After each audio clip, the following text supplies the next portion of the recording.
Perkenalkan, nama saya Mertika SPD MPD, dosen tetap Departemen PGSD STKIP Singkawang. Dalam video kali ini, saya akan menjelaskan unjuk kerja Tridharma Perguruan Tinggi bagian pengajaran. Adapun mata kuliah unggulan saya, yakni mata kuliah Konsep Dasar IPS. Mata kuliah ini difokuskan untuk mengkaji tentang pengertian konsep dasar ilmu-ilmu sosial, pengertian fakta, konsep generalisasi, keterampilan dasar ilmu-ilmu sosial individu dan masyarakat, manusia dan lingkungan, pengaruh kebudayaan luar terhadap kebudayaan Indonesia, perjuangan rakyat Indonesia meraih kemerdekaan, dan perekonomian Indonesia. Adapun capaian pembelajaran mata kuliah itu sendiri, pertama, disesuaikan dengan CPL Prodi, yang kemudian diturunkan ke dalam CPMK dan sub CPMK, yang secara lebih detail dapat saya tampilkan dalam gambar berikut ini.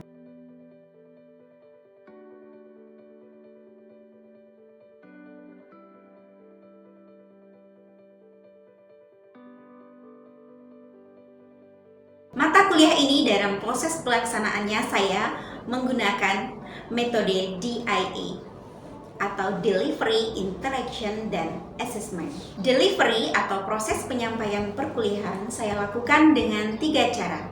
Yang pertama, perkuliahan secara tatap muka, yang mana secara klasikal dilaksanakan dengan penyampaian materi, presentasi, atau diskusi.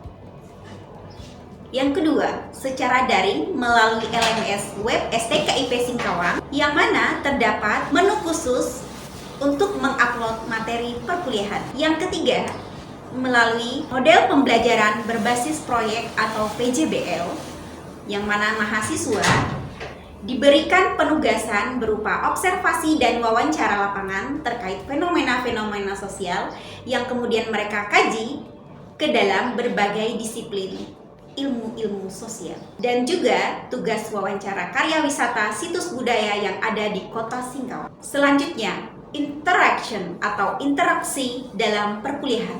Pertama, dimulai dengan brainstorming untuk merangsang dan mendorong mahasiswa untuk berpikir secara spontan sebelum materi perkuliahan dimulai. Kedua, tanya jawab di kelas dan LMS. Di kelas diharapkan adanya partisipasi aktif pada saat menyampaikan materi, baik sebagai presenter yang menanggapi dan lain-lain. Sedangkan dalam LMS sendiri, mahasiswa dapat bertanya atau menyampaikan komentar pada laman web kampus bagian aktivitas perkuliahan. Dalam aktivitas perkuliahan ini sudah menyediakan kolom komentar untuk mahasiswa menyampaikan pendapat ataupun pertanyaan terkait materi perkuliahan. Yang ketiga, bimbingan teknis proyek berbasis lapangan secara berkala. Berikut akan saya tampilkan beberapa contoh tugas proyek mahasiswa di lapangan yang sudah pernah dilaksanakan.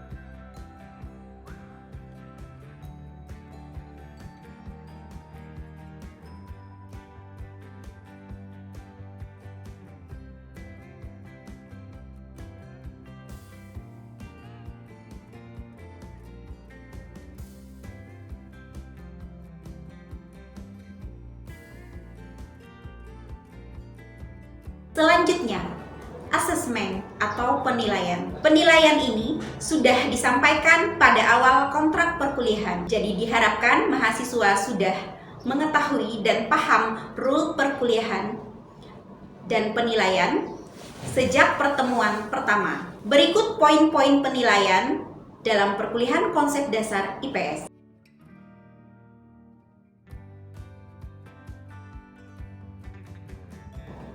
Untuk melihat secara lebih detail proses delivery, interaction, dan assessment dalam perkuliahan saya, berikut cuplikan perkuliahannya. Pagi teman-teman kelas 2F. Pagi Bu. Pagi Bu. Selamat pagi Bu. Baik, hari ini kita masuk dalam materi struktur pranata dan proses sosial. Sebelum saya mulai masuk dalam materi saya hari ini, ada yang tahu apa itu struktur pranata dan proses sosial? Mungkin ada yang mau menyampaikan dulu pendapatnya terlebih dahulu? Saya, Bu. Ya, silakan. Menurut saya struktur pranata itu tentang status sosial yang ada di masyarakat dan proses dari masyarakat itu menuju status yang lebih tinggi itu bagaimana disebut dengan proses sosial. Ya, betul. Nah, jadi seperti yang tadi teman kalian sebutkan, yang Ferdianto sebutkan, bahwa dalam sebuah masyarakat itu ada lapisan. Nah, kalau misalnya kalian agak sulit memahami yang namanya strata sosial itu, nama lainnya itu adalah lapisan atau tingkatan dalam masyarakat, ya. Tapi tingkatannya ini bukan berarti anak tangga. Nah, tapi ini dalam kategori adalah status kita. Status kita di dalam masyarakat itu beda-beda tingkatannya tergantung di mana status sosial itu kita terapkan dalam masyarakat. Stratifikasi ini sendiri dapat terjadi atau dengan sendirinya. Tapi bukan berarti kalau kita nggak berusaha itu terus bisa stratifikasi kita bisa naik nggak, Bu? Ya jelas nggak bisa. Jadi maksudnya itu tetap ada prosesnya, meskipun dikatakan terjadi dengan sendirinya, tapi ada prosesnya. Contoh. Sekarang kalian ini kuliah di STKIP Singkawang, mengambil jurusan menjadi guru. Nah, itu sebenarnya secara tidak langsung nanti atau berjalan dengan sendirinya, stratifikasi kalian kalau dari kategori lapisan pendidikan itu akan naik dari sebelumnya kalian SMA. Setelah kalian meluluskan studi kalian di jenjang sarjana, secara lapisannya dalam jenjang pendidikan di masyarakat itu kalian tuh naik stratanya. Ibu izin bertanya. Ya. Dalam stratifikasi ini kan ada prosesnya itu dikatakan selesai apabila apa, Bu? Tadi seperti yang Ibu jelaskan tadi, kan misal ini kan proses pertumbuhan masyarakat juga dapat dibentuk dengan tercapainya tujuan bersama. Maksudnya gini, seperti saya kasih contoh kalian yang kuliah saja ya, supaya lebih gampang dipahami ya. Misal secara stratifikasi dalam masyarakat itu kalian kemarin kan masih anak SMA ya. Kalau dalam lapisan pendidikan yang paling bawah kita apa namanya? Paling bawah lapisan pendidikan aja lah dulu. Mulai dari apa PAUD ya sekarang ya. Yang Uyun tahu apa PAUD, terus naik ke TK. Nah, secara ini maksudnya tadi itu dari misalnya kita selesai PAUD terus kita naik ke TK. Nah, itu kan terjadi dengan sendirinya ya. Tapi kan nggak bisa langsung naik kalau nggak ada prosesnya. Prosesnya itu dinamakan adalah proses kalian dalam perkuliahan. Persentasenya ingat nggak? Persentase perkuliahan ada apa-apa saja? 5% apa? Nah, kehadiran. Kehadiran. Terus yang 10% apa? 5% keaktifan teman-teman. Jangan salah loh ya. Yang 10% apa? Apa? Kehadiran kan? 20%? Nah, 20%-nya apa? Nah, tugas. Nah, lupa itu jangan dilupakan. Kemudian 30% itu UTS, 35% itu UAS. Nah, semua proses ini mau kalian kehadiran, keaktifan, tugas, UTS, UAS, prosesnya semua harus dilewati. Sampai di sini paham? Paham, Bu. Oke, paham ya? Ada kriteria pelapisan sosial ya. Ini lebih kepada pelapisan. Nah, jadi ada ukuran kekuasaan atau wewenang. Berbicara tentang kekuasaan atau wewenang, ada yang tahu ini yang dimaksud adalah strata yang seperti apa? Kawan siapa ya yang memegang kekuasaan tertinggi? Siapa? Ya, wali kota. Nah, jadi ukuran kekuasaan atau wewenang ini maksudnya itu ya teman-teman ya. Mereka yang mulai dari tingkat tertinggi sampai tingkat terendah yang memegang kekuasaan atau wewenang di kota kita maupun kalau secara umum itu di Indonesia. Nah, kemudian yang kedua itu ada yang namanya ukuran kekayaan. Nah, kalau dilihat dari ukuran kekayaan ini maksudnya gini, biasanya masyarakat itu memandang bahwa siapa yang punya materi atau bersifat kebendaan, oh dia tuan tanah misalnya, oh dia asetnya banyak. Nah, itu dikatakan bahwa mereka mengasumsikan bahwa atau mengakui ya, lebih kepada mengakui bahwa kalau dari ukuran yang ini loh ya, kita tidak melihat dari ukuran yang lain. Karena lapisan masyarakat ini beda-beda kategorinya. Kalau yang tadi kategori kekuasaan atau kewenangan, yang ini kita berbicara tentang kekayaan. Jadi kalau untuk yang berada pada lapisan kekayaan ini, mereka mengistilahkan itu ada lapisan kelas atas, kelas menengah, dan kelas bawah. Kehormatan itu seperti apa? Misalnya gelar yang dikatakan lapisan sosial berdasarkan kehormatan. Misalnya ini itu di keagamaan. Kalau di Islam ada apa saja Kak? Misalnya Kak, siapa yang bisa menanggapi? Ya ada ustadz. Kalau di bawah ustadz lagi ada nggak? Misalnya? Di atas ustadz ada kiai Bu. Di atas ustadz ada kiai. Terus apalagi? Atau mungkin misalnya di yang Katolik apa? Kalau untuk di keagamaannya pemegang kehormatan tertinggi. Kalau di lingkungan kita masyarakat itu kayak pastor Bu. Ya, di atas pastor kalau nggak salah ada lagi ya, ada romo kah, bukan? Kalau ya ada. Di atas pastor biasanya ada romo kan?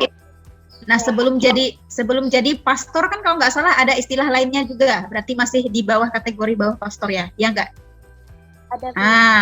Gitu ya. Nah, itu merupakan contoh pelapisan sosial masyarakat kalau berdasarkan kriteria atau kategori kehormatan. Gimana caranya Bu supaya bisa kita tuh pada posisi itu? Nah, dalam stratifikasi sosial masyarakat itu tuh ada 3 cara kita untuk meraihnya. Pertama, ada yang namanya ascribed status. Tahu bed? Bahasa Inggris bed tahu nggak? Bed. Apa tuh bed?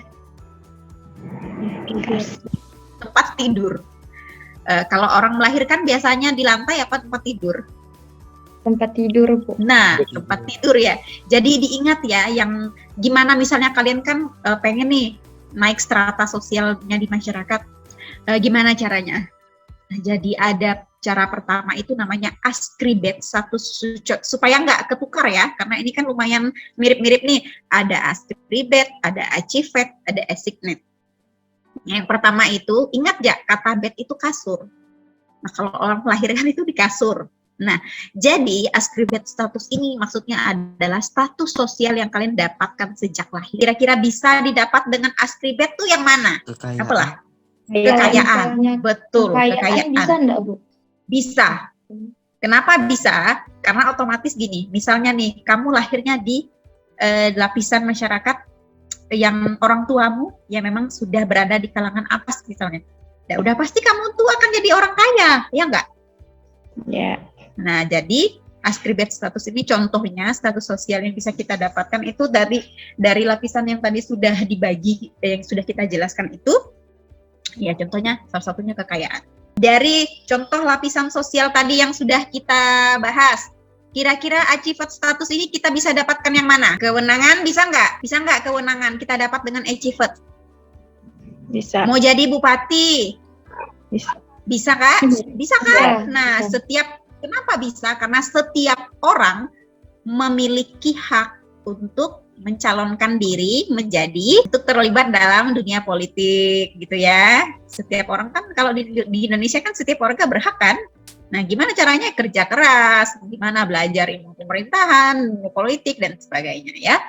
Oke, kemudian apalagi yang bisa didapatkan dengan achieved status? Iya, pendidikan itu yang lebih saya tunggu karena kita sekarang posisinya sedang proses meraih itu. Sekarang assigned status sosial yang diperoleh bukan didapatkan sejak lahir, tetapi karena usaha dan kepercayaan masyarakat. Nah, ini apa bedanya kira-kira dengan yang achieved status? Diberikan karena usaha dan kepercayaan masyarakat. Kira-kira lapisan yang mana lah tadi ini? Gelar kehormatan. Yang gelar kehormatan tadi kan belum bisa kan ya didapat. Tapi gelar kehormatan itu juga misalnya kita menempuhkan pendidikan terlebih dahulu untuk meraihnya, juga masuk ke dalam, bisa dalam kategori untuk yang kerja keras. Tapi jika gelar kehormatan yang kita miliki itu adalah karena masyarakat menghargai kita gitu loh, karena masyarakat ini memberikan ini kepada kita karena merasa bahwa kita patut untuk meraih gelar itu. Nah, ada 2 jenis stratifikasi sosial masyarakat. Ada stratifikasi yang tertutup, ada yang sifatnya terbuka. Nah, yang tertutup itu maksudnya adalah tiap-tiap anggota masyarakat tidak dapat pindah. Nah, ini sebenarnya ada stratifikasi sosial yang sifatnya tertutup di Indonesia. Ada yang tahu ini di mana? Di masyarakat mana? Di Bali. Iya, di Bali, betul. Jadi di Bali itu sistem stratifikasi sosialnya tertutup. Kenapa tertutup? Karena masyarakat Bali menerapkan yang namanya sistem kasta. Nah, kemudian untuk yang terbuka ini bisa berpindah-pindah status strata atau tingkatan satu ke yang lainnya. Jabatan, Bu. Jabatan, terus apalagi betul itu jabatan kita dalam sebuah pekerjaan kan. Sampai di sini paham? Paham, Bu. Paham. Oke, terima kasih atas kehadirannya hari ini. Perkuliahan saya tutup sampai di sini. Sampai jumpa minggu depan. Jangan lupa untuk mengerjakan tugas portofolionya ya. Tugas ke lapangan yang kemarin udah selesai? Tugas lapangan? Yang observasi? Sudah ya? Sudah. Oke. Jangan lupa nanti ya untuk tugas-tugas portofolionya. Oke, terima kasih atas kehadirannya. Sekian untuk perkuliahan hari ini. Selamat pagi. Demikianlah rangkaian cuplikan penjelasan unjuk kerja Tridharma Perguruan Tinggi bagian pengajaran. Terima kasih sudah menyaksikan. Sampai jumpa. Selamat pagi.